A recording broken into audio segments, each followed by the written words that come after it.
You're listening to Help Me, I'm a Comedian, the show where we ask a comedian to come in and share an issue of pain from their life, while a psychologist tries to help them through. I'm Ashwin Segkar, and you're joined now by comedian Cata Davidson and psychologist Dr Rachel Hannam. Hello to you both. Hello. Hey, Ashwin. Cat, can we start with your story? I suffer from panic attacks sometimes, and it's not all the time, and sometimes it's out of a clear blue sky, and sometimes I can see them coming. But it really is the most terrifying of experiences. It's physical. It's emotional, it's everything, but the physical is actually, I think, the scariest part. What happens to you physically? I think I go into fight or flight. So my heartbeat is off the chain, I sweat, and then I'm freezing, and then I'm hot. My thoughts race. I feel like the world is closing in around me. I feel scared of everything. Sometimes I'm completely immobilised or it's very hard to move. What's running through my head is just a litany of awful things. You're a terrible parent, which is my greatest fear. You're a bad wife. You're a hopeless comedian. You're terrible at everything you've ever done, and every decision you've ever made is awful and will always be awful because you are worth nothing.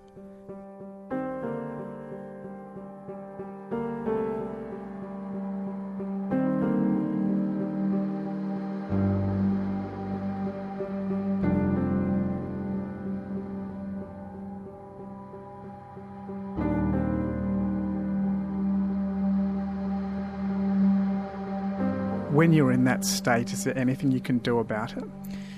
Yes and no. Sometimes I can head it off a little. I can feel the storm coming, and I've learnt through some rather expensive therapy some of the signs and symptoms and to hit them early rather than sort of being like, oh, that's so awkward. I don't really have time for that, and dealing with it in the worst of it. Because once it really hits, there's not much I can do other than write it out. It's like there's a tipping point. Yeah. Once you pass that tipping point, what then? Do you have to wait it out? How long does it last? It depends. If there's alcohol involved, I've discovered, much to my chagrin, that I can no longer drink to excess because it will often set off 1 a.m. The next morning. The next morning. Mm-hmm. Even if nothing's gone wrong. Yeah. I was at home, I didn't do anything wrong, no one got upset, I didn't even overdo it that much. But there's something that doesn't process You're properly. not alone in that. I've heard Really? that before. It's a thing? Yeah, it's a thing. It's annoying. Yeah. And that they can last longer because I think there is then the chemicals. It's harder for my brain to reset because I've hurt them. But the ones that come out of a clear blue sky or are tipped off by an event, they're usually only, I say only, although they feel like days, half an hour. Feels like it's going to last forever though, Oh doesn't my it? God, it's the worst feeling in the world. Yeah. But they can last for hours. For the rest of the day, I'm pretty useless. I'm wiped out. I have to be very careful what I do. What do you tend to do when you're in the thick of it? What actions do you take? Cry.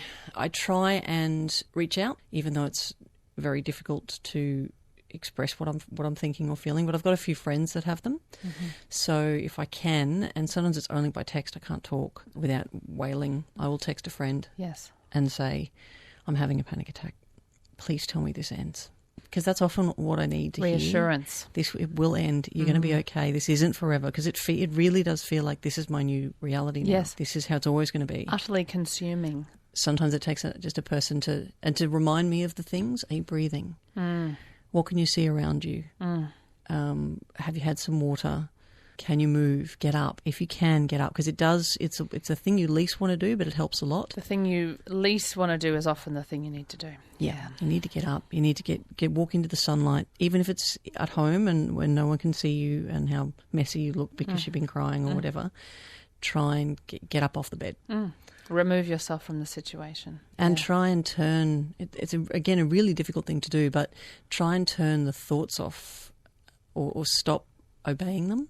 Yes. They're going to tell you awful things. Yeah. It's not real. Don't act on them and just try and not judge them and let them flow through. It's a chemical storm. It will end.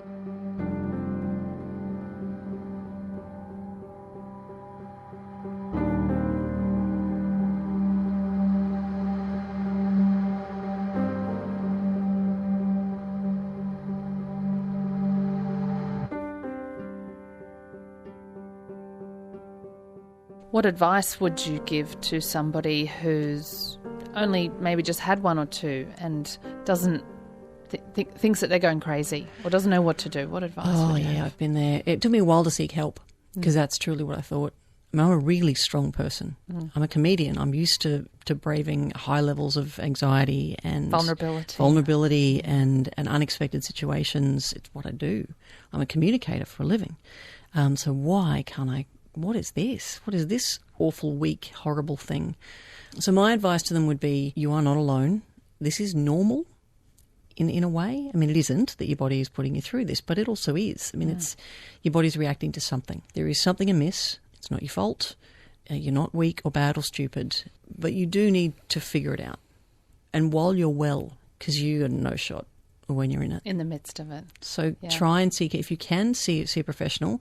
But even if not, reach out to friends that you know are a bit anxious themselves. Because it's more common than most people realise, isn't it? Absolutely. Yeah. When I asked a few friends, they were like, "Oh, sister, got the T-shirt, wearing it now."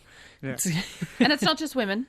Absolutely. Plenty of men have panic attacks absolutely. as well. They do have a male friend who gets them, and he is so confident, and he's successful, and he's beautiful, and he's intelligent. He's all of the things that we're taught you don't feel anxiety about, but it doesn't work that way.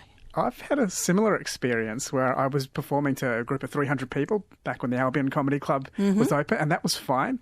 And then I had to give a small talk to 6 business people the next day, and I could feel my voice getting higher pitched and my body was tensing up. And I was like, why am I getting scared of this? I did the other thing. And it was almost nice to be reminded that you're not invulnerable, just to develop a more realistic assessment of yourself. Absolutely. I've done comedy while having a panic attack because this show goes on.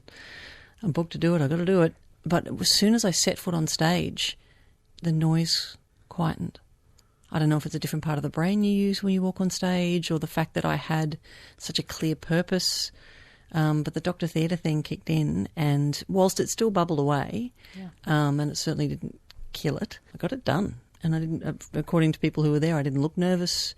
I seemed fine, and then I got handled it afterwards.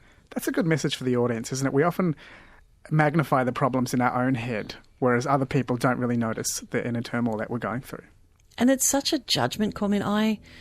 I've helped other people through panic attacks and depression and anxiety and all of the things that us humans have, and I never have thought less of them or judged them or any. I'm all heart when it comes to that, but when it comes to me, judge yes. Yes.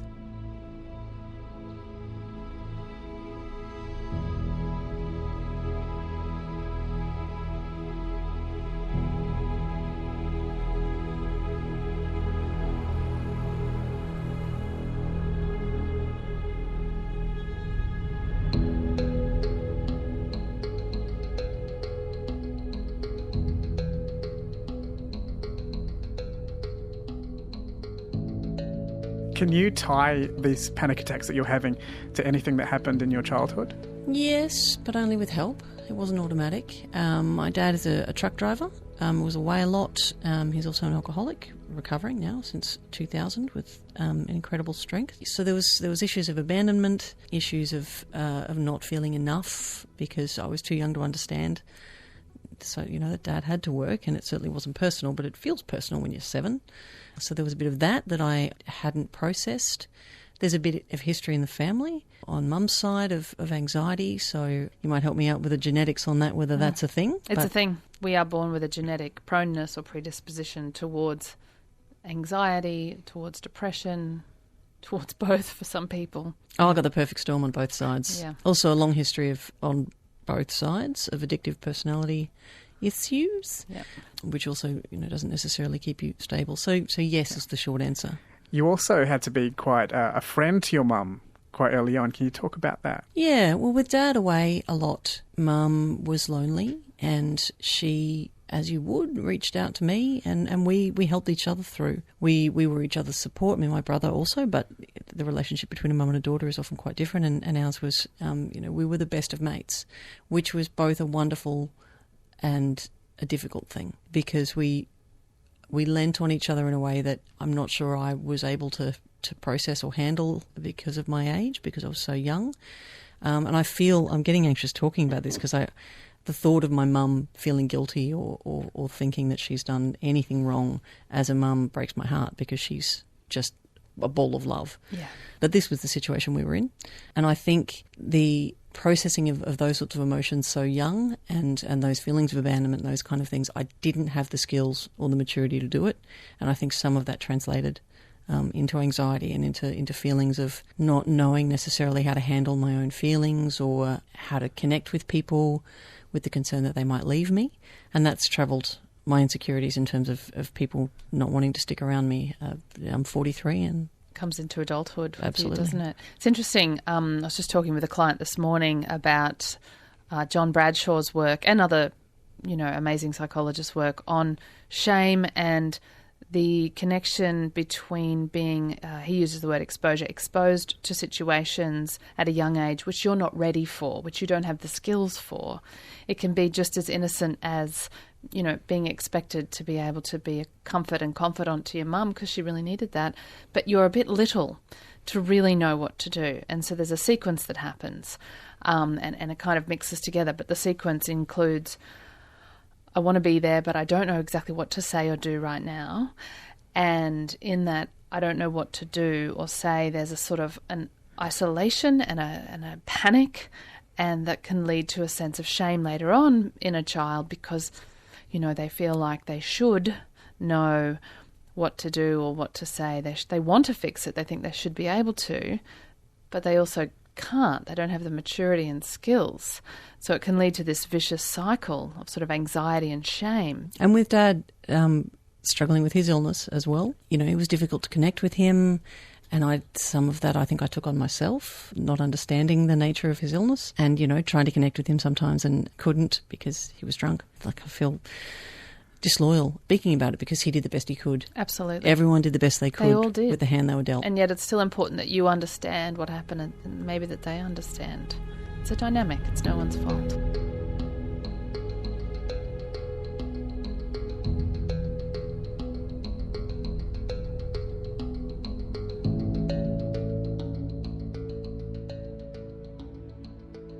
You're listening to Help Me, I'm a Comedian on ABC Radio and hearing from comedian Cata Davidson and psychologist Dr Rachel Hannam. I'm your host, Ashwin Segkar.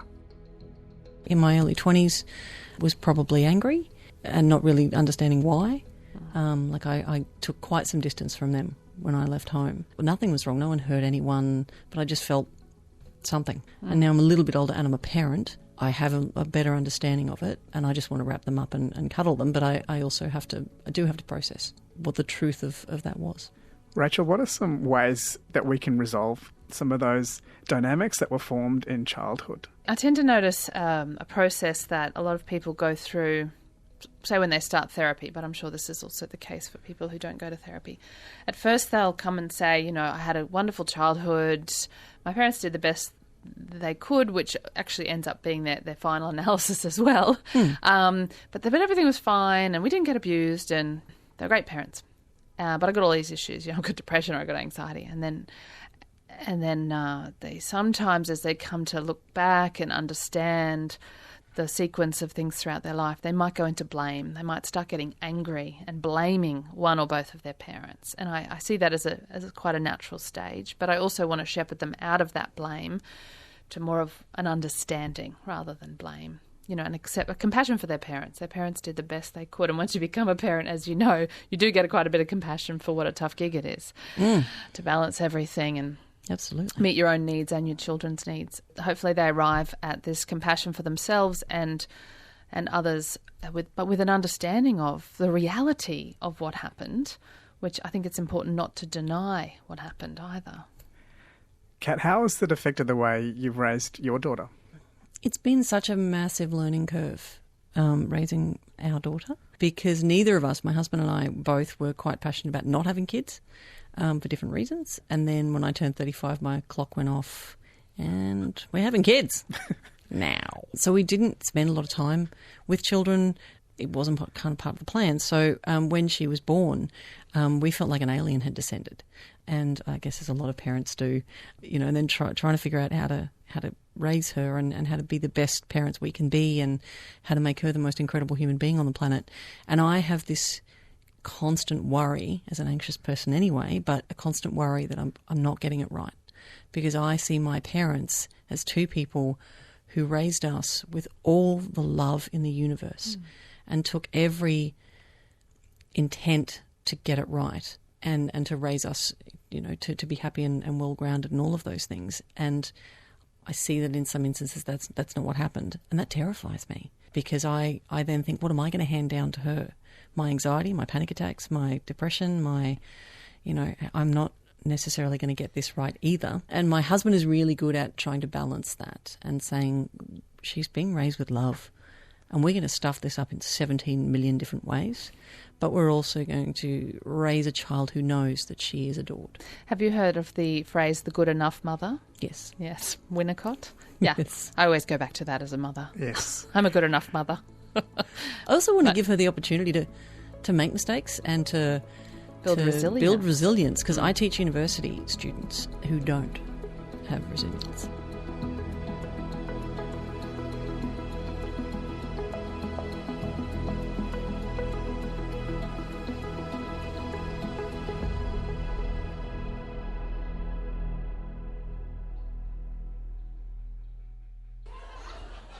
But I did mention I work for the ABC. We often get people who call in, and as you should, it's your broadcaster, go nuts. But people call in, and one old lady kept calling up and going, excuse me, because if you're very old, you whistle. Excuse me, you never give the temperature for Caboolture.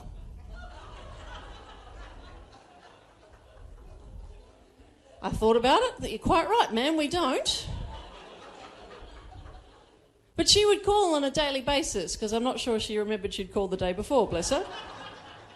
And each day I would again explain that we don't give the weather in Caboolture because there's no weather vane in that spot. So we do give it, though, for Redcliffe and sort of around, areas around it, so perhaps she could average it. And every time I would do that, she'd go, don't be cheeky! So I was filling in one day at about 4 a.m, and she kept calling up saying interview, and eventually I just thought, look, it is your broadcaster, it's your ABC, it's your 8 cents, so I'm going to give it one for her. So I said, you're listening to Cat Davidson, ABC, local radio, Queensland. It's 5 degrees in Logan, 7 in Ipswich, it's 4 degrees in Redcliffe, and 6 on both the Golden Sunshine Coast. In Caboolture right now, it's 47 degrees. She took 5 minutes to call. She's going, it's not 47 degrees. And I said, see, you didn't need me.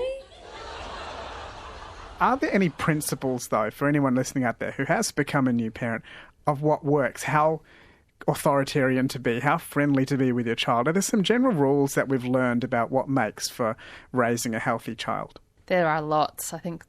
A lot more than we have time to cover, but one that comes to mind, because I was talking this morning with a client about it, and I thought of it just before when you were saying something, Kat.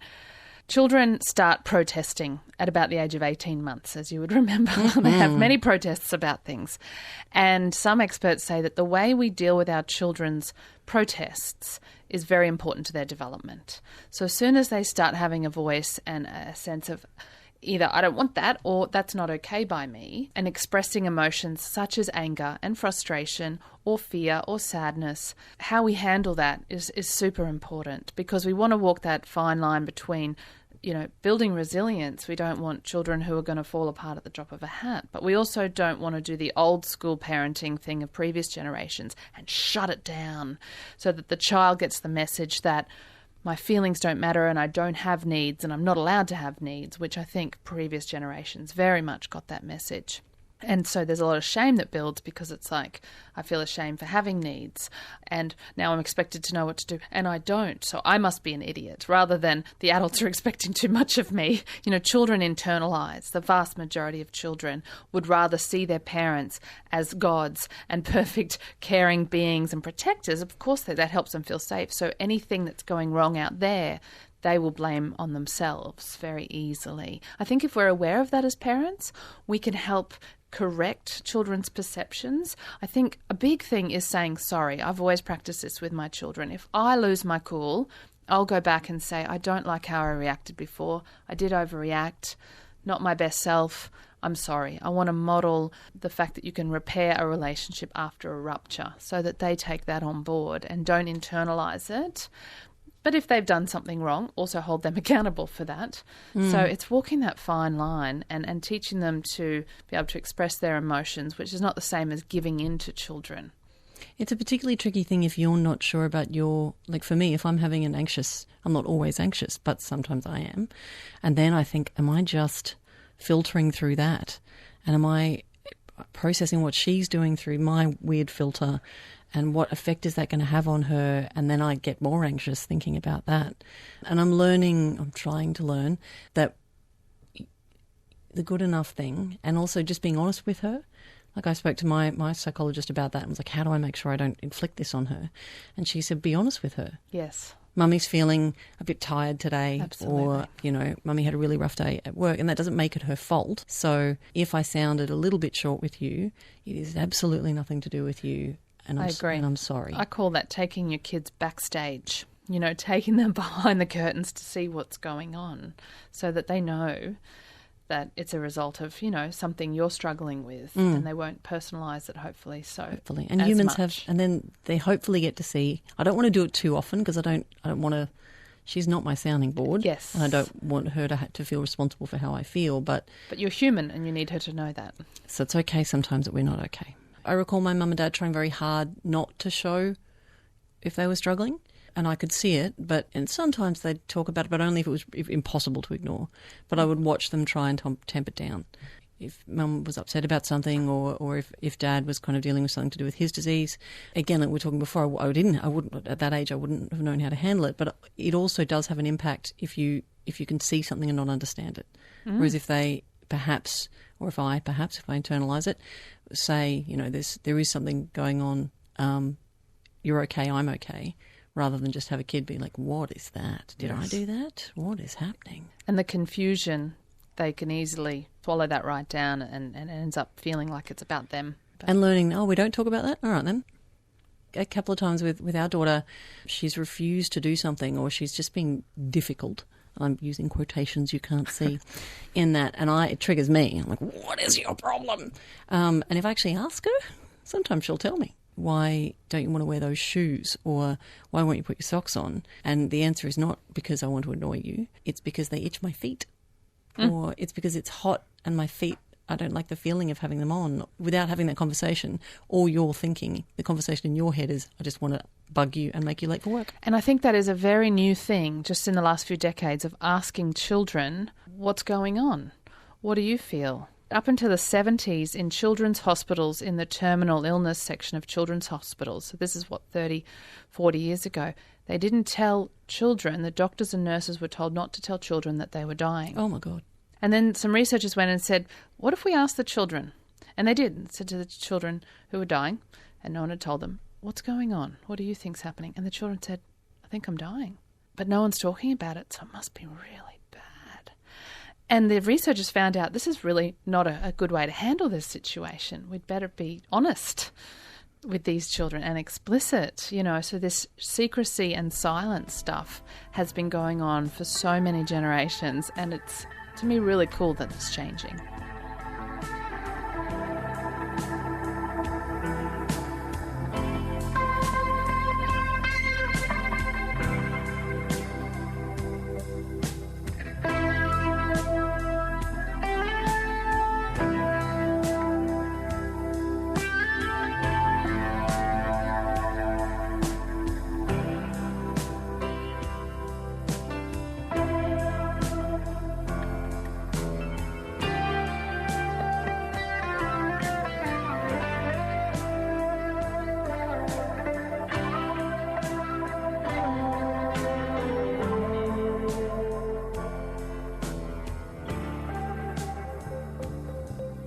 You're listening to ABC Radio and Help Me, I'm a Comedian. You're hearing from Dr Rachel Hannam and comedian Cat Davidson. We've been talking so far about anxiety.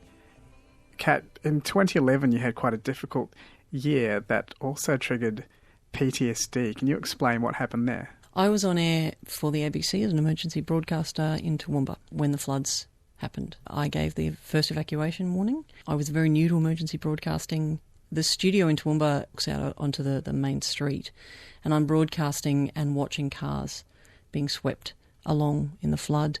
They got in a more experienced broadcaster as soon as they could, but then I was producing, which meant I was taking phone calls from people who were in mortal peril and were asking questions about where do I go and tell my wife I love her and that sort of stuff. And there was counselling available afterwards. A lot of the people up there, we kind of kept in touch with each other. We were stuck up there as well, as you may recall. Toowoomba was shut off for really hazy, which apparently is a thing on the details. There's a few details I'm crystal clear on and a few that I have real trouble recalling from that time. So I think it may have been 3 days we were shut in up there. And I didn't process it. I thought I did. I knew it was terrible, but I wasn't a first responder. I was never in mortal peril. I wasn't one of those people who were watching the rain come down and scared they were going to die. So I didn't really feel I had a right to feel... but it was vicarious trauma, and that's a thing. Apparently it is. It took a while, because then I had my daughter in 2012, which was all traumatic as well, and it kind of compounded. And I found myself having anxiety. The heavy rain would really freak me out. I had gigs in Toowoomba, and I had panic attacks coming back, and I didn't know why, but it was driving up the range. Yes. And seeing the signs to the towns that I knew were underwater and that I remember getting the calls from. What other symptoms did you have of PTSD? Rage, anxiety. Dreams or flashbacks? Dreams and flashbacks. An inability to disengage. If there was a news report on it, I would either watch it fixedly or not be able to watch it at all. Feelings of guilt. What's been most helpful in recovering from that post-traumatic stress stuff? Understanding that it's a normal reaction. Yeah. Not feeling ridiculous or guilty for taking on a tragedy that was not my own. That's kind of how it felt for a long time. Yeah. And understanding that it is, my part of it at least, my participation in it was traumatic. Doesn't take away from anyone else's. And then that kind of allowed me to process it and to understand that my own baggage also played into that. I didn't come at it with a clean slate. I already had some anxiety going on, and then the compounding of my daughter's birth on top of it, and then getting professional help. That was, I would not be here today. I don't have suicidal ideation, and so I don't want to overstate that, but I would not be as well as I am or as upright.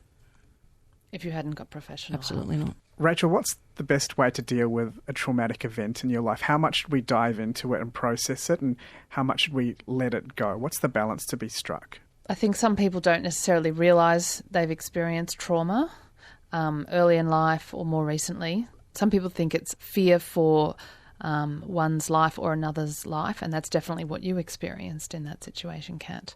Other people say it's just a situation that overwhelms our ability to cope.